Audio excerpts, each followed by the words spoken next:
So we have two primary choices in life. We can either accept conditions as they exist, or we can take the responsibility to change them.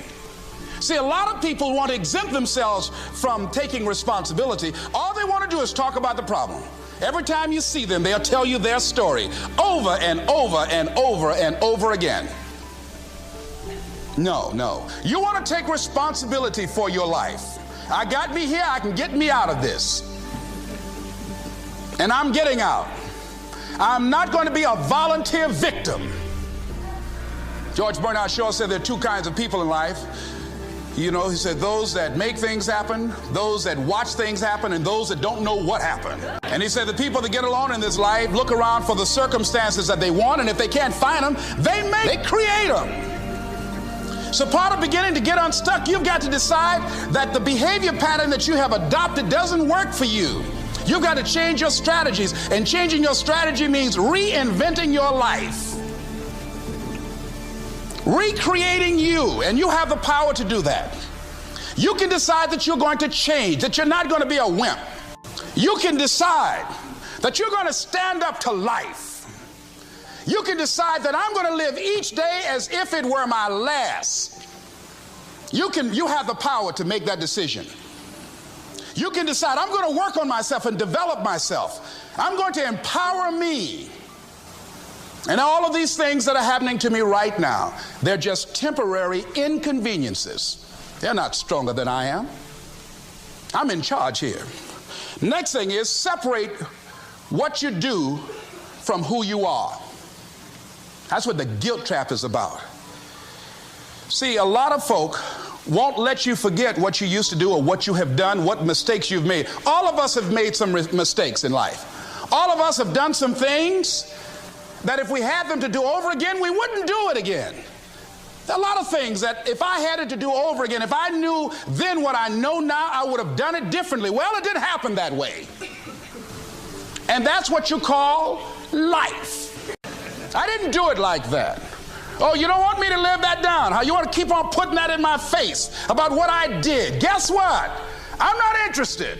So as you're in the process of reinventing your life, write a description of the kind of person that you want to be. What are the things that you must overcome? What qualities about your personality you know that you're going to have to change because those particular characteristics are liabilities to you? What are your assets? What are your strong points? Look at and evaluating yourself to make that determination. Other thing is that in order to get out of a rut, we need some coaching. Find some trusted critics. People that you know care about you and love you. There's some things that keeps us from growing and getting out of ruts. Number one, we identify with feedback. We take it personal when someone wants to give us some feedback on where we are falling short and tell us about our blind spots. We want to have everything being positive about us. We're not perfect. It hurts. I have a friend who's a trusted critic. I don't like him, but I love him. He doesn't tell me the things I want to hear. He tells me what I need to hear so I can grow. It hurts. It hurts when he put me on the hot seat. I can't stand it. But that's the only way that I can grow. And I'm glad that he loves me enough to risk our friendship to tell me what I need to hear, not what I want to hear. Get a support group, somebody that you can talk to. People who perhaps might have a similar problem. Support groups are very powerful, that you can share some of the challenges that you're going through. And it might be a situation where one person can give you an idea of how they handle that situation and create an opening for you. Begin to stimulate some possibilities in your mind on how you can resolve the problem. We can't grow by ourselves. As I mentioned before, we grow from people and projects. The other thing is about life, when things happen to you, when you permit things to use you, you can't change the past, but you can interpret.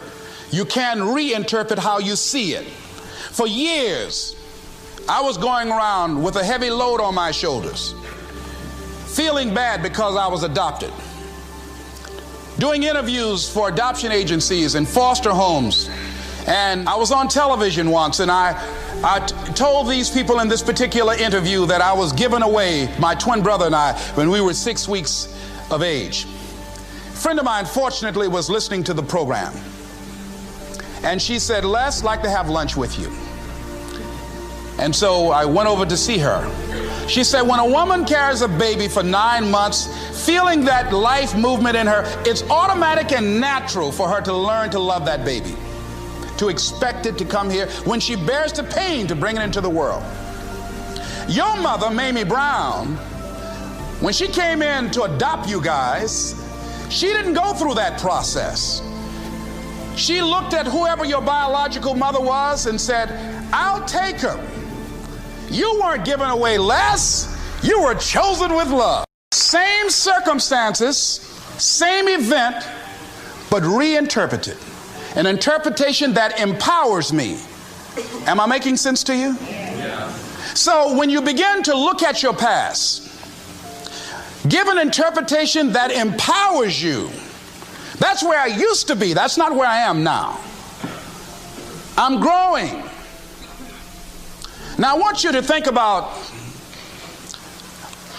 in your mind right now, think about some particular event or act in your life that you feel very bad about, that you really regret that took place.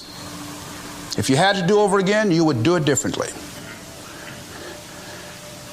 With that there, I want you to see yourself in your mind's eye and say to yourself, I love myself unconditionally,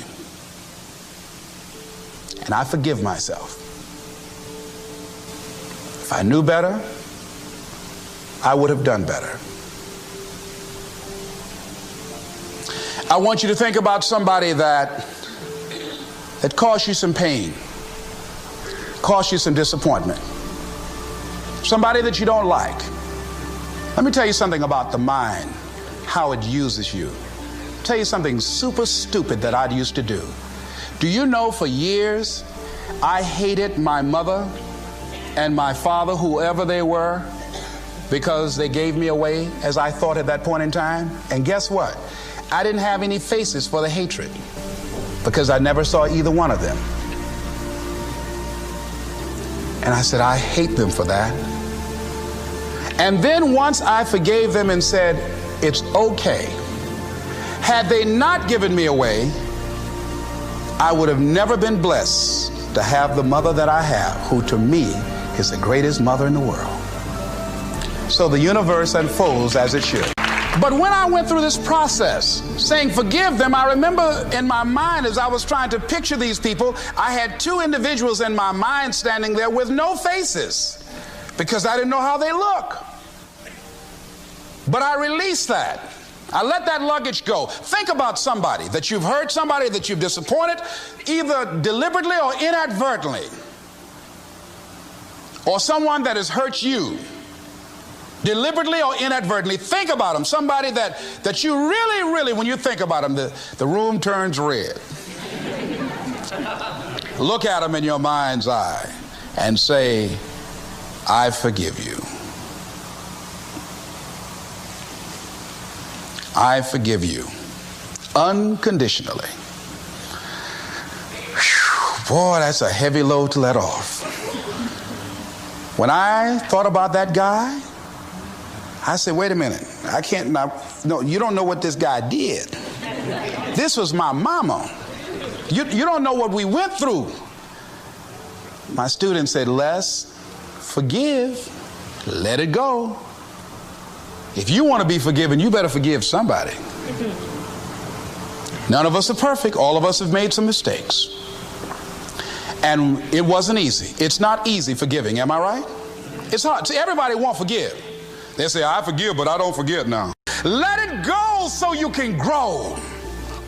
Let's get a little demonstration here. Throw it up on this side here, right? Demonstrate it like this. Let's go. I throw away negative thoughts. Revenge. Guilt. Anything that's been holding me back.